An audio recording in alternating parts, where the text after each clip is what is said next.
Hoje é 26 de abril de 2020, domingo, e nosso assunto da nossa reflexão será Paulo, na primeira carta para Timóteo, capítulo 6, versículo 7. E diz assim: o que foi que trouxemos para o mundo?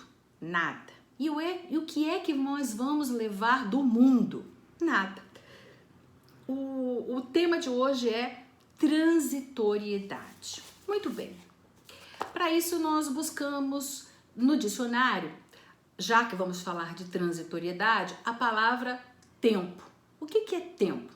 O dicionário de língua portuguesa nos diz o seguinte: ela nos deu 5 definições e eu vou ler cada uma delas porque é extremamente importante para nós utilizarmos para nossa reflexão. Então lá diz que tempo é a duração relativa das coisas, que cria no ser humano a ideia de presente, de passado e de futuro. Período, segunda definição, contínuo, indefinido, no qual os eventos se sucedem, né?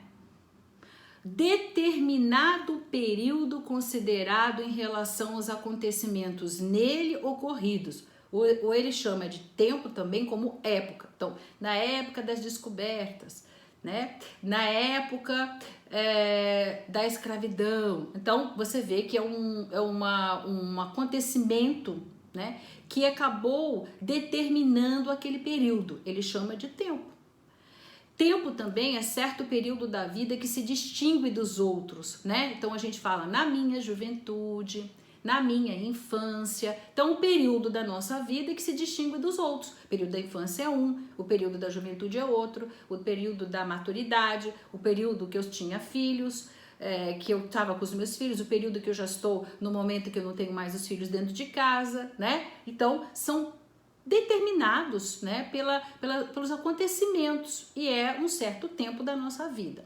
E tempo também é oportunidade para a realização de alguma coisa, né? Muito bem. E o que seria tempo no sentido espiritual? O tempo é um só, o presente, né? É eterno e é infinito. Não há passado nem futuro. Nós é que vivemos num mundo de relatividade que se divide em passado, presente e futuro. Lá no plano espiritual, na espiritualidade, 1000 anos é um instante, né? Visto que os bilhões de anos que já foram antes de nós e os bilhões de anos que ainda, né, vamos viver. Pois é, então 1000 anos no plano espiritual é um instante. E o assunto de hoje nos leva à compreensão da transitoriedade de tudo, né? Então, nós vimos lá que tempo é um certo período da vida que se distingue dos outros. E o nosso de hoje, como seres humanos, né? O que distingue o tempo atualmente?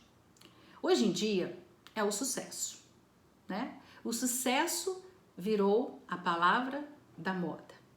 Todos querem ter sucesso. Todos querem brilhar, querem receber aplausos, querem que curtam aquilo que foi falado, né? Porém, amigos, a estrada que nós caminhamos, né, como seres humanos, não tem levado muito à felicidade. E talvez seja por isso que nós estamos vivendo esse momento da reclusão devido ao coronavírus. O Pai Celestial nos permitiu passar por esse momento para que nós conseguíssemos distinguir o tempo, né, em nossas vidas, para que nós começássemos a entender o que realmente importa para nós, né? Porque nós vivemos correndo atrás de quê? De miragens, de ilusões, que não preenchem a nossa existência. Então vivemos sempre querendo mais e se sentindo cada vez mais vazios, apesar de conseguir materialmente muitas vezes o que queremos, né? Se nós olharmos na história da humanidade, nós evoluímos de um realizador de necessidades, porque antigamente nós vivíamos o tempo todo para caçar, para ter a caça para comer, né? plantando para poder nós termos os alimentos, os vegetais. Nós devemos sempre tentando realizar as nossas necessidades. E atualmente, como humanos, nós passamos a viver um momento de criador de realidades. Essa é a nossa evolução, né? De realizador de necessidade para criador de realidades. E o que acontece é que nós estamos criando realidades que são, na verdade, ilusões de felicidade. Não são as felicidades realmente, propriamente dita, porque nós começamos a ficar cegos para o que é verdadeiramente ser feliz.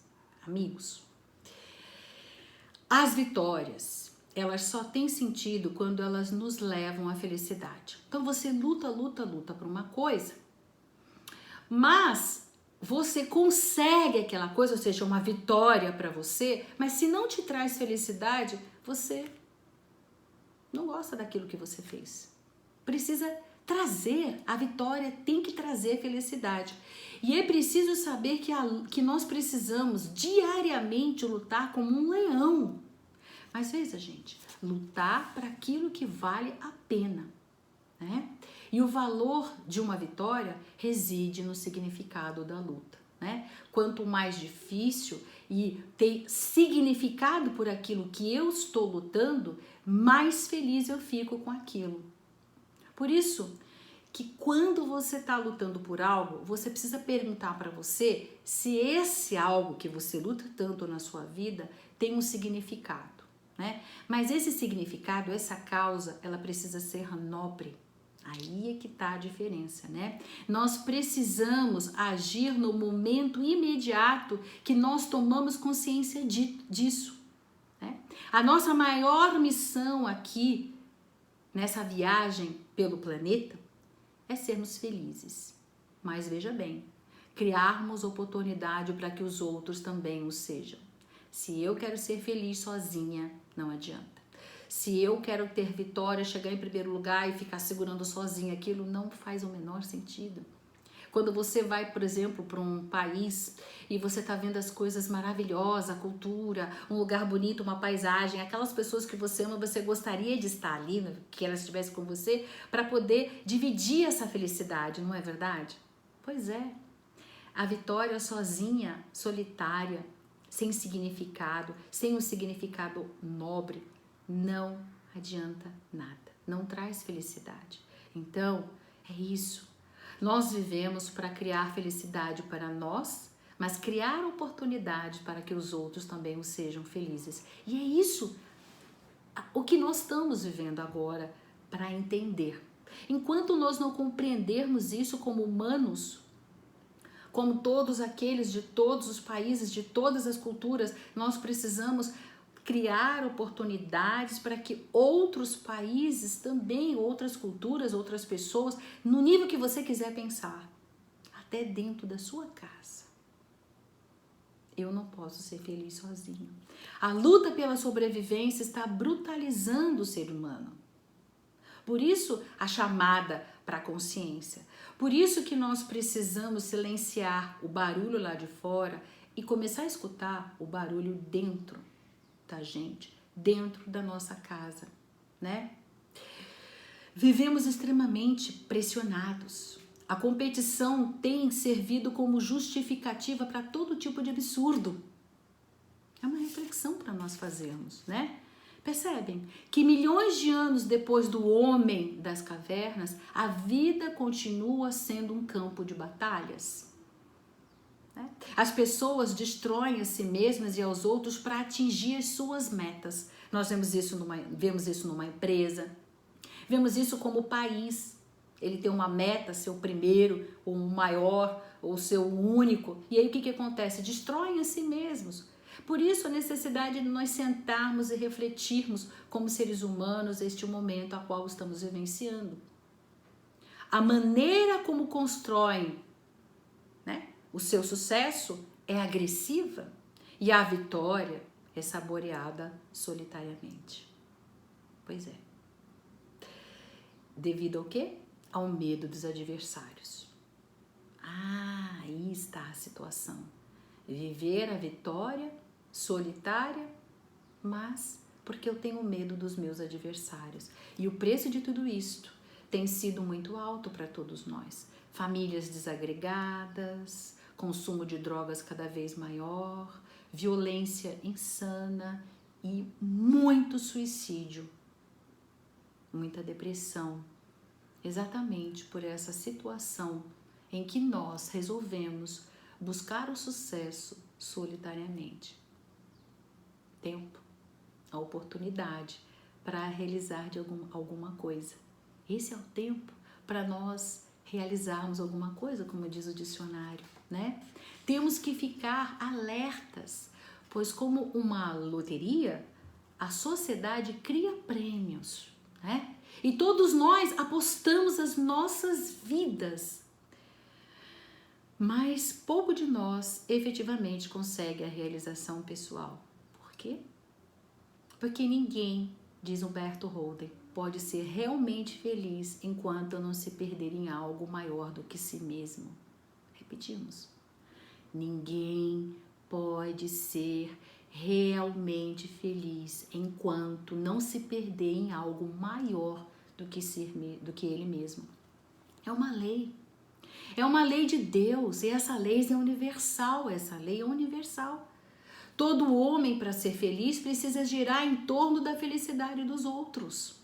É a lei universal. E Jesus, o nosso doce, meigo Rabi, o nosso Rabone, a palavra Rabone quer dizer mestre de todos os mestres, ele veio nos ensinar isso. O que ele deixou para nós como ensinamento, que ele diz que é o ensinamento maior? Amar a Deus sobre todas as coisas e a seu próximo como a si mesmo.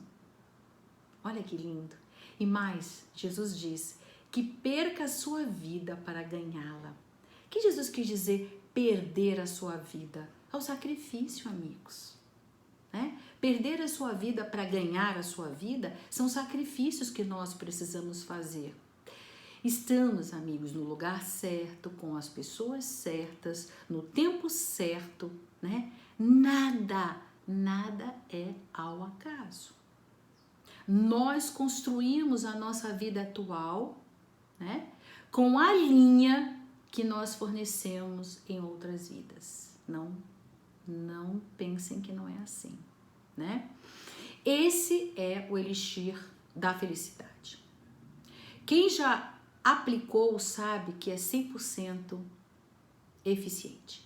Ninguém pode ser feliz contra o universo, mas com o universo. E a lei básica é o amor. Conta-se que uma empresa, isso é tirado do livro O Sucesso é Ser Feliz, do Roberto Chiniachik.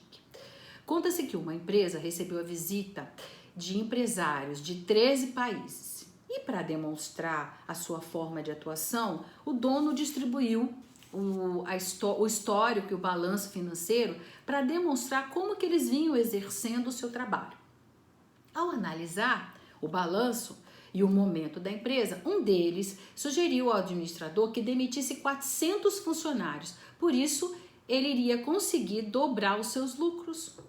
Aí ele olhou para o visitante e calmamente respondeu: nós não costumamos ver o dinheiro como a única forma de lucro. Para nós, o lucro não é só uma recompensa financeira. Lealdade aos meus funcionários também é lucro. Sensação de estar construindo uma nação forte também representa um grande lucro. E a tranquilidade, nota bem, de realizar a minha missão na vida é a maior de todas as formas de lucro. Percebem, amigos? As nossas riquezas ultrapassam o nosso lado material. Elas existem em infinitas dimensões. Vou repetir. Tempo. Um período que se distingue dos outros. Será que nós vamos fazer um novo período que se distingue completamente de todos os outros em termos de humanidade? É hora, amigos, de nós colocarmos um ponto final naquela mentalidade pobre de que alguém para ganhar, para que alguém ganhe, alguém tem que perder. Para se realizar algo, nós precisamos trabalhar muito. Mas o trabalho, ele deveria ser a aplicação das nossas energias para fazer o bem. É esse o mundo de regeneração. É esse o momento de transição que nós todos, como seres humanos, precisamos mudar a nossa concepção. Trabalho deveria ser toda a atividade para contribuir para o progresso como um todo, para o bem-estar de todos e não só o meu, e para o amadurecimento do homem e da sociedade. Não é e não pode ser apenas um emprego, um empreguinho que traz o dinheiro, que mantém a vida material, né? E todos os gozos supérfluos e desnecessários, ou que até mesmo esse emprego não traga felicidade, ou muito menos não traga paz de espírito. Está na hora de nós começarmos a usarmos nosso tempo de uma maneira diferente, com sabedoria, confiantes que Deus nos encaminha exatamente aquilo que podemos multiplicar em luz, irradiando a felicidade à nossa volta e trazendo a luminosidade do amor. Por isso, voltamos à pergunta, né, que Paulo, no nosso versículo de hoje, na sua carta a Timóteo, faz. Terminemos com ela, para nós entendermos a transitoriedade de tudo. O que foi que trouxemos para o mundo? Nada. E o que é que vamos levar do mundo? Nada. Que assim seja, graças a Deus.